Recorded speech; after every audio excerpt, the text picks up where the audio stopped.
Jason Morgan can dodge bullets, prison walls, the WSB, mob wars, explosions, all of it. But Steve Burton may be facing the one fight General Hospital cannot write its way around, family court. And yeah, I know that sounds dramatic, maybe too dramatic, but come on. Look at the timing. Look at the pressure. Look at how suddenly a short break from GH doesn't feel like just a break anymore. It feels like a warning light blinking on the dashboard, and everybody's pretending they don't see it. I think General Hospital may be quietly preparing itself for a Jason Morgan problem. Not because Steve Burton is done. Not because anyone has said that. I could be wrong. This is just my interpretation.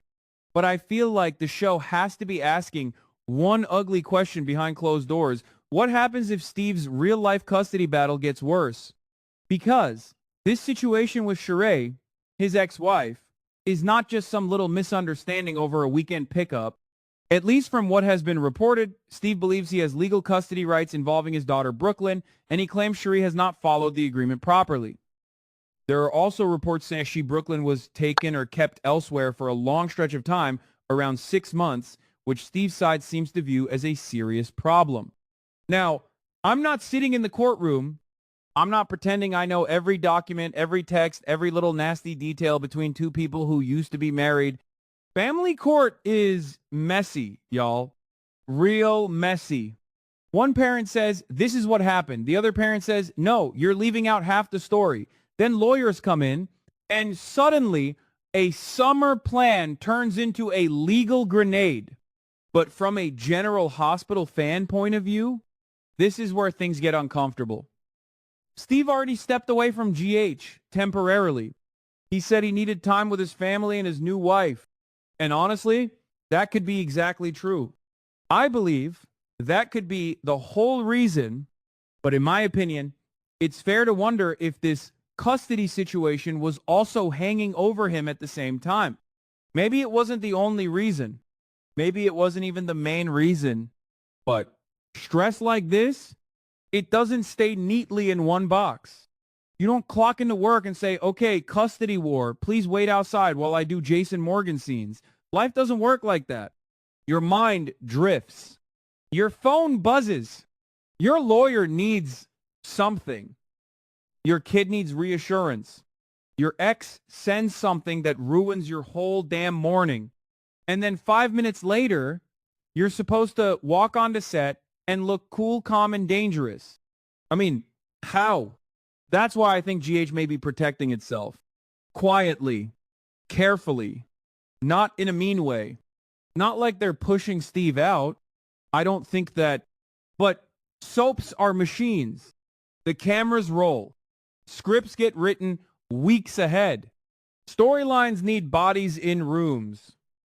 If Jason is central to the next arc, then the show needs to know whether Steve can be there consistently without everything getting blown up by a court date or another legal fight.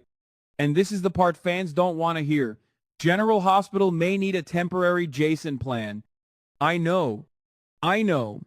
Nobody wants a temporary Jason. Half the audience would riot before the poor replacement actor even finished one whispered line to Sonny. Jason Morgan is not just a role at this point. For a lot of viewers, Steve Burton is Jason. The stare, the quiet voice, the black t-shirt, the way he stands like he already knows who lied before they opened their mouth. That's Steve's rhythm.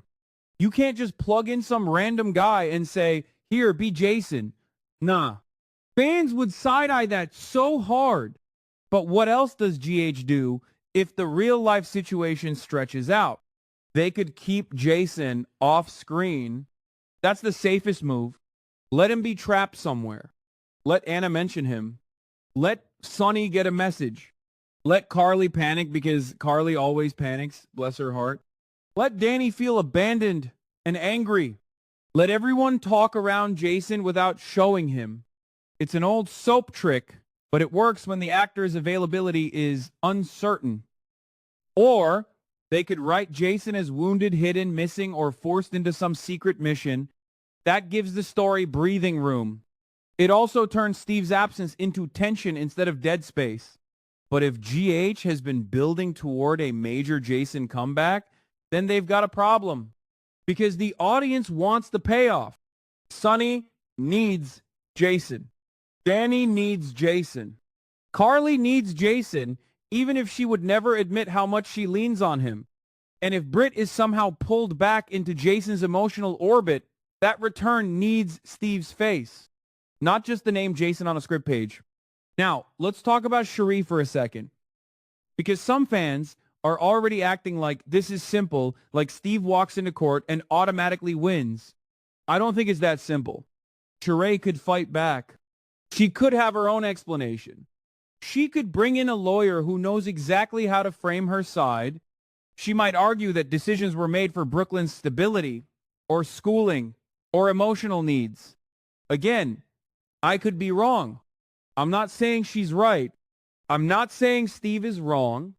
I'm saying family court is not a one-scene soap confrontation where somebody slaps evidence on a desk and everybody gasps. It drags. It twists. It gets expensive. It gets personal. And that's where Steve's GH future becomes a question mark, at least for now. I feel like Steve wants to come back. I feel like GH wants him back. I feel like the fans absolutely want Jason back. But wanting something and being able to make it happen cleanly are two different things. Real talk. If the custody fight gets uglier, Steve may have to choose where his energy goes first. And any decent parent would put their child before a television schedule. That doesn't mean he's leaving GH. That doesn't mean Jason is gone.